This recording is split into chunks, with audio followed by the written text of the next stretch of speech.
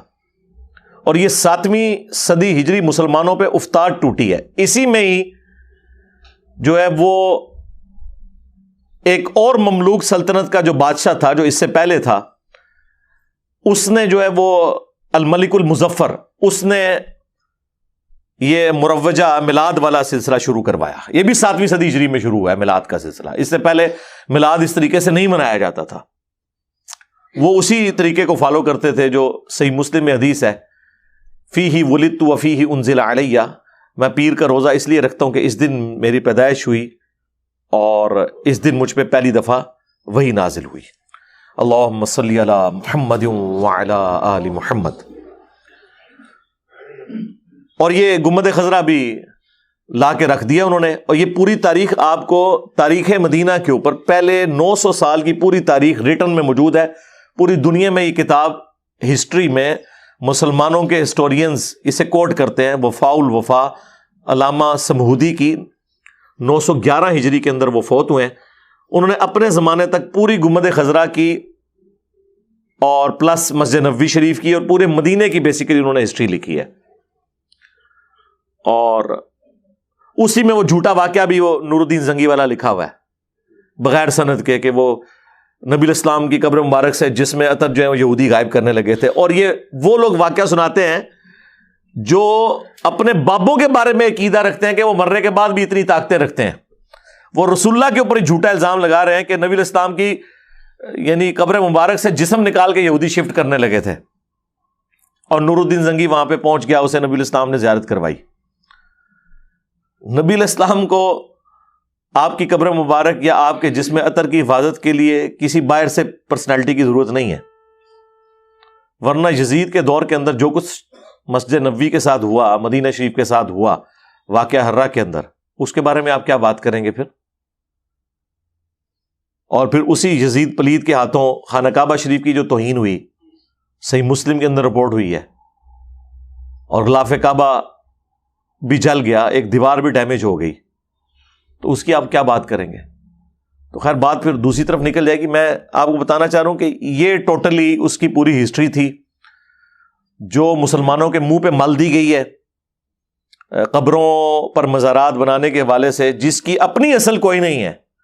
اس گنبد خضرا کو رسول اللہ کی مخالفت پہ بنایا گیا ہے, اور آج سعودی حکومت صرف ایک حدیث کے پیچھے, وہ جو بخاری مسلم کی حدیث ہے, اے عائشہ تیری قوم نئی نئی جہالیت سے نہ پھری ہوتی تو میں حتیم کو توڑ کے کعبے میں داخل کر دیتا اور ابراہیمی بنیادوں پہ کھڑا کر دیتا, اور آج تک حتیم باہر ہے, حالانکہ نبی الاسلام کی خواہش تھی کہ اسے اندر کیا جائے. بیچ میں ایک دفعہ عبداللہ ابن زبیر نے کیا, لیکن پھر حجاج ابن یوسف نے توڑوا کے اندر کر دیا, وہ مسلم شریف میں آتا ہے. بہرحال وہ آج تک باہر ہے. اس کے تحت علماء عرب اور جو سعودی حکومت کے سربراہ تھے انہوں نے کہا کہ بھئی اب اس کو فتنہ نہ بنایا جائے امت کے لیے. ٹھیک ہے, انہوں نے غلط کام کیا, وہ خود جواب دہ ہوں گے. اور حیران کن بات ہے, جس بندے نے یہ مشورہ دیا تھا نا گنبد خضرا رکھنے کا,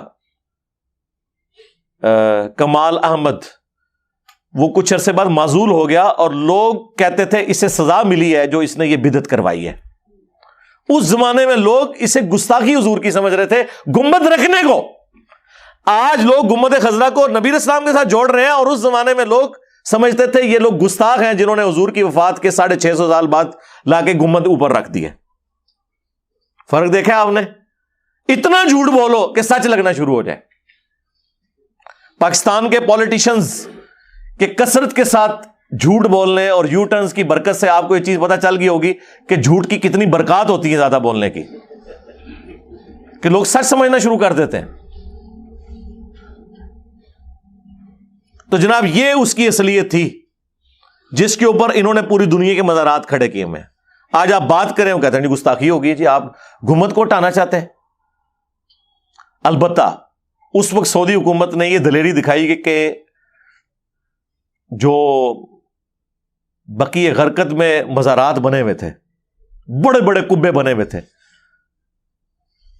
وہ آلموسٹ 1896 کے قریب کی ایک تصویر ہے، اوریجنل بلیک اینڈ وائٹ، کسی سیاح نے کھینچی تھی، اس میں وہ سارے مزارات نظر آ رہے ہیں، بڑے بڑے کبے بنے ہوئے ہیں، وہ کوئی 10-12 تو بڑے بڑے کبے تھے۔ ایک اہل البیت کی جہاں پہ قبریں تھیں، سیدہ فاطمہ سلام اللہ علیہا، امام حسن علیہ السلام، اور امام زین العابدین، امام باقر، امام جعفر، اور حضرت عباس بن عبد المطلب، یہ 6 قبریں ایک جگہ تھیں، اس کے اوپر ایک گنبد بنا ہوا تھا، اہل البیت کی قبریں۔ اسی طریقے سے سیدہ عائشہ سلام اللہ علیہا اور باقی جو امہات المومنین ہیں ان کی قبروں کے اوپر ایک گنبد بنا ہوا تھا۔ سیدہ حلیمہ سعدیہ کی قبر بقیع غرقد میں، اس کے اوپر ایک گنبد بنا ہوا تھا۔ سیدنا عثمان غنی رضی اللہ تعالیٰ عنہ کی قبر مبارک پہ ایک گنبد بنا ہوا تھا بڑا سا۔ امام مالک اور امام نافع، عبداللہ بن عمر، ان کی قبروں کے اوپر ایک گنبد بنا ہوا تھا، جو انہوں نے سارے پھر ہٹا دیے۔ وہ اس کی ہٹانے سے پہلے کی پکچرز بھی اور بعد والی پکچرز بھی موجود ہیں۔ اس وقت ایک موب چونکہ آیا تھا، اس وقت گنبد خضرا ہٹانا بڑا آسان کام تھا، لیکن انہوں نے اس معاملے میں نہیں پڑے، اور انہوں نے کہا کہ ہم نے رسپیکٹ دینی ہے اس حوالے سے بھی کہ نبی علیہ السلام کی قبر مبارک کے پاس آواز کو بلند نہ کیا جائے، کیونکہ نبی علیہ السلام اپنی وفات کے بعد بھی اتنی قابل احترام ہیں جتنی اپنی مبارک زندگی کے اندر۔ اور یہ باقاعدہ جو مفتی اعظم سعودیہ نے روضہ شریف کی حاضری کے اوپر جو کتاب لکھی ہے، وہ اردو میں بھی ٹرانسلیٹ ہو کے آئی ہوئی ہے، انہوں نے باقاعدہ اس میں لکھا ہے کہ نبی علیہ السلام کی قبر مبارک کے پاس بھی آواز بلند کرنا اس طرح ہی گستاخی ہے جس طرح کی اپنی ان کی مبارک زندگی کے اندر ان کے حضور آواز کو بلند کرنا گستاخی ہے۔ اور اسی وجہ سے روضہ شریف کے اوپر اب تو نئی کنسٹرکشن ہوئی ہے، اور نئی کنسٹرکشن میں جو سلطنت عثمانیہ کے دور میں آیات لکھی تھیں، سیم انہوں نے وہی آیات بڑی کر کے اوپر لگا دی ہیں۔ سینٹرل جو مین جالی ہے، جس میں ایک بڑا سا آپ کو رنگ سا بنا ہوا نظر آئے گا، اس کے اوپر لکھا ہے کہ اس کی سیدھ میں نبی علیہ السلام کا چہرہ انور ہے، اور پھر تھوڑا سا اس سے آگے سیدنا ابوبکر، اور پھر اس سے آگے سیدنا عمر۔ لیکن یہ سامنے سے ہے، اگر آپ اوپر سے دیکھیں اس کا نقشہ بھی ویسے اب اندر سے انہوں نے نا اینیمیشن بنا کے جاری کر دیا ہے، ویسے تو اندر کوئی بھی نہیں جا سکا کئی سو سال سے۔ یہ جو اندر حکمران بھی جاتے ہیں نا، قبر مبارک تک نہیں جاتے، اس کے بعد جو دیواریں بنی ہوئی ہیں نا ادھر تک ہی جاتے ہیں۔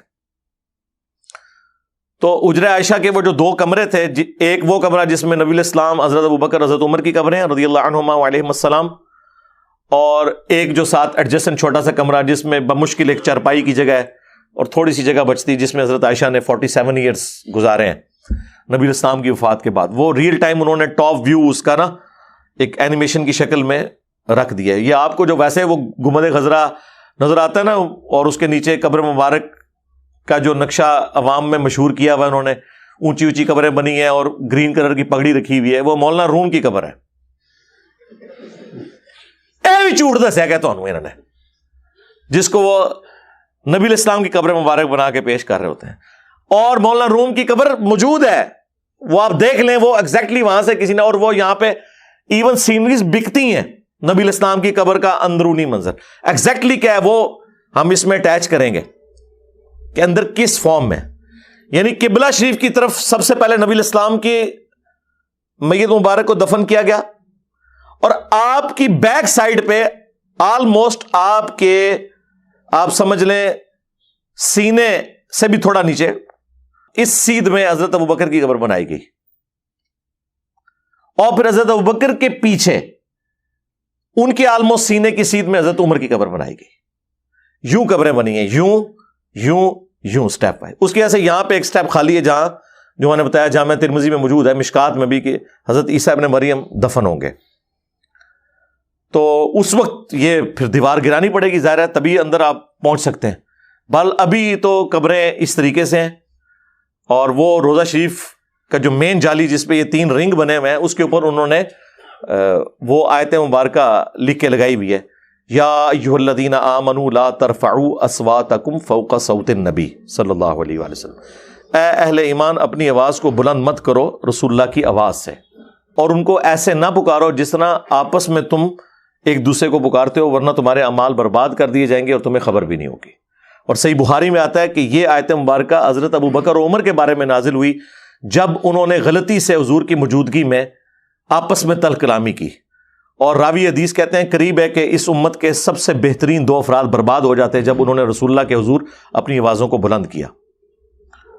اور پھر جو لیفٹ سائڈ پہ یعنی باب السلام والی سائڈ کے اوپر جو جالیوں کا پورشن ہے اس کے اوپر انہوں نے وہ آیت لکھی ہوئی ہے، ان الذین یغضون اصواتهم عند رسول اللہ، بے شک جو لوگ اپنی آوازوں کو پست رکھتے ہیں رسول اللہ کے حضور، یہی وہ لوگ ہیں جن کے دلوں کو اللہ نے تقوی کے لیے چن لیا ہے، ان کے لیے مغفرت اور اجر عظیم ہے۔ اور یہ آیت نازل ہوئی تھی، اسی بخاری کی حدیث میں آتا ہے کہ جب آیات نازل ہوئی کہ حضور کی آواز سے اپنی آواز کو بلند نہیں کرنا، یعنی آپ کو مخاطب کرتے ہوئے تو چھوڑ دیں، وہ تو بہت بڑی گستاخی ہے، آپس میں بھی نہیں بولنا۔ تو اس کے بعد صحابہ کرام حضور سے اتنی آہستہ آواز میں بات کرتے تھے کہ حضرت عمر جو جلالی طبیعت کے تھے ان کی یہ حالت ہو گئی تھی کہ نبی الاسلام کہتے تھے عمر اونچا بولو مجھے سمجھ ہی نہیں آ رہی، وہ اتنا آہستہ بولتے تھے۔ تو پھر اللہ نے وہ آیات نازل کی کہ بے شک وہ لوگ جنہوں نے رسول اللہ کے حضور اپنی آوازوں کو پست رکھا ہوا ہے نا، یہ تقوی کی نشانی ہے، ان کے لیے مغفرت ہے۔ اور جو باب البقی والی سائڈ کے اوپر روزہ شریف کے آگے سے گزر کے وہ جو تیسری جالی ہے، یہ 3 پورشن جالیوں کے بنے میں، اس کے اوپر وہ آیت لکھی ہوئی ہے، ما کان محمد ابا احد من رجالکم ولکن رسول اللہ وخاتم النبیین، ختم نبوت والی آیت اس کے اوپر لکھی ہوئی ہے۔ تو یہ 3 آیات ہیں، اس طرح باب السلام کی طرف سے آپ انٹر ہوتے ہیں اور پھر روزہ شریف کے سامنے سے حاضری دے کے اور دوسری طرف سے نکل جاتے ہیں۔ وہ بھی 4 کتابوں کے اندر صحیح سند کے ساتھ ہے، الموطا امام مالک کے اندر ہے، سنن کبریٰ البیہقی میں، المصنف ابن ابی شیبہ میں، فضل الصلاۃ علی النبی میں، کہ عبداللہ بن عمر جب بھی سفر پہ جاتے یا واپس آتے تو پہلے مسجد نبوی میں 2 نفل پڑھتے اور پھر قبر رسول پہ آ کر عرض کرتے السلام علیکہ یا رسول اللہ، اور پھر حضرت ابوبکر کی قبر کے سامنے السلام علیکہ یا ابا بکر، السلام علیکہ یا عمر، اور ایک روایت میں السلام علیکہ یا ابتا، اے میرے باپ آپ پر سلام ہو۔ تو روزہ شریف کی حاضری گنبد خضرا پہ ڈسکشن کو کوئی یہ نہ سمجھے کہ ہم کوئی قبر رسول کی حاضری کے اوپر کوئی آبجیکشن کر رہے ہیں، نعوذ باللہ۔ قبر رسول کی حاضری صلی اللہ علیہ وآلہ وسلم اس پلانٹ ارتھ پہ کسی مسلمان کے لیے سب سے بڑی کوئی سعادت ہو سکتی ہے تو ان میں سے ایک بڑی سعادت ہے، وہ اپنی جگہ موجود ہے۔ لیکن نبی علیہ السلام کی محبت میں، نبی علیہ السلام کی قبر مبارک کے ساتھ جو کچھ ان لوگوں نے کیا وہ تو نبی علیہ السلام کی مخالفت ہے۔ ابو داؤد میں، ابن ماجہ میں یہ حدیث موجود ہے، ایک صحابی نے نبی علیہ السلام کو سجدہ کیا، آپ نے فرمایا سر اٹھا کیا کر رہا ہے؟ انہوں نے کہا کہ میں عراق میں گیا تھا، ہیرا نامی شہر میں نے دیکھا کہ لوگ اپنے سردار کو سجدہ کرتے ہیں، تو آپ تو اللہ کے رسول ہیں، ہم آپ کو سجدہ کیوں نہ کریں؟ تو آپ نے فرمایا جب میں فوت ہو جاؤں گا اور تم میری قبر کے پاس سے گزرو گے، کیا میری قبر پہ بھی سجدہ کرو گے؟ ان کا نہیں یا رسول اللہ۔ تو فرمایا مجھے کیوں سجدہ کر رہے ہو؟ اگر میں سجدہ جائز سمجھتا تو بیویوں سے کہتا کہ اپنے خامدوں کو سجدہ کریں اس حق کے سبب جو اللہ نے ان کو دیا ہے۔ نبی علیہ السلام نے اپنی وہ تعظیم کروانے سے روک دیا جس میں شرک کا شائبہ ہو سکتا تھا۔ تو کیا نبی علیہ السلام نے خود گستاخی اپنی کی کہ وہ سجدہ کرنے سے روک دیا؟ کہتے نہیں عشق دے چلے نمبر، وہ عشق دے چلے ہی بان کے انہیں سجدہ کیتا سی نا، تو نمبر تے کو نہیں لے انہیں۔ نبی علیہ السلام نے تو منع کر دیا۔ تو اپنے جذبات کو عشق کا نام نہ دیں، عشق وہ ہے جو اللہ اور اس کے محبوب علیہ السلام کی باؤنڈریز کے اندر اندر ہوگا۔ جہاں پہ نبی علیہ السلام کی تعلیمات سے کوئی چیز ٹکرائے گی تو وہ آپ جتنی مرضی اس کو عشق کی داستان بنا کے پیش کریں، ہم اسے ماننے کے لیے تیار نہیں ہیں۔ ہم اس شخص کی بات مانیں جس کی قبر مدینے میں ہے، یا اس شخص کی بات مانیں کہ جو پتہ نہیں ہے بھی ہے کہ نہیں، اور یہاں دفنا کے آپ لوگوں نے اس کے اوپر مزارات بنائے ہوئے ہیں، اور الٹا ان لوگوں نے عزتیں اللہ اور اس کے رسول کے نام کے اوپر ویل کی ہوئی ہیں اور تعلیمات انہوں نے اپنی بتائی ہیں آپ کو۔ تو ہمارا تو جی اعلان جنگ ہے، اعلان جہاد ہے اس پورے سسٹم کے خلاف جس میں رسول اللہ صلی اللہ علیہ وآلہ وسلم کا نام یوز کر کے ان لوگوں نے اپنے بابوں کی تعلیمات آپ کو بتائی ہیں، کیونکہ یہ صرف آپ کی دنیا نہیں برباد کر رہے. دنیا برباد کی آپ سوچے ہوں گے دنیا کیسے برباد کی ہے؟ جی آپ سے چندے کھائے ہیں، موقع ملتا ہے تو آپ کی بچیاں بھی ہتھیا کے لے جاتے ہیں، کوئی موقع نہیں جانے دیتے، اور آخرت تو انہوں نے آپ کی برباد کر دی ہے. تو جتنا بڑا انہوں نے جرم کیا ہے نا، تو اس کے خلاف پھر بلا بھی اتنی بڑی آنی چاہیے. ہاں یہ بات ہے. جو نعرہ لگائے کہ میرے نبی سا ہے ہی کوئی نہیں، تیرے بابے تے شاہ ہی کوئی نہیں. صلو علی محمد وعلی محمد، اللہم صلی علی محمد وعلی آل محمد واصحاب محمد وازواج محمد وامت محمد اجمعین الی یوم الدین، آمین. لے جی ریئل ٹائم آپ کی یہ پرچیاں شروع کرتے ہیں. ایک شخص دوسری رکعت میں جماعت کے ساتھ شامل ہوتا ہے. جب تشہد سے اٹھنے کے بعد امام صاحب رفع الیدین کریں، لیکن اس شخص کی وہ دوسری رکعت ہوگی، تو اس کے لیے کیا حکم ہے؟ وہ رفع الیدین کرے یا نہ کرے؟ جی کرے. اس لیے کرے کہ 4 رکعت والی نماز میں یا 3 رکعت والی نماز میں کیا آپ پہلی رکعت میں بیٹھتے ہیں؟ نہیں بیٹھتے. بیٹھنا تو ہمیشہ دوسری رکعت میں ہوتا ہے، یا تیسری میں یا چوتھی میں. لیکن آپ مسجد میں آئے اور امام صاحب تھے دوسری رکعت میں، وہ آپ کی ہوئی پہلی رکعت، اور امام صاحب دوسری رکعت میں تشہد بیٹھ گئے، تو کیا آپ کھڑے ہو جائیں گے؟ نہیں، امام کے ساتھ بیٹھ جائیں گے. کیوں؟ امام کی آپ پیروی کر رہے ہوں گے اس مین سٹریم کی جماعت کے اندر، اور اس سے کوئی یہ رزلٹ نہ نکالے کہ امام رفع الیدین نہیں کرتا تو ہم نے اس کی پیروی کرنی ہے. نہیں، وہ تھم رول اپنی جگہ ہے کہ پیروی کرنی ہے جب تک وہ رسول اللہ کے طریقے کے مطابق چلے. جب وہ نبی اسلام کے طریقے کو اڈاپٹ نہیں کرے گا تو ہم نے اس کی پیروی نہیں کرنی.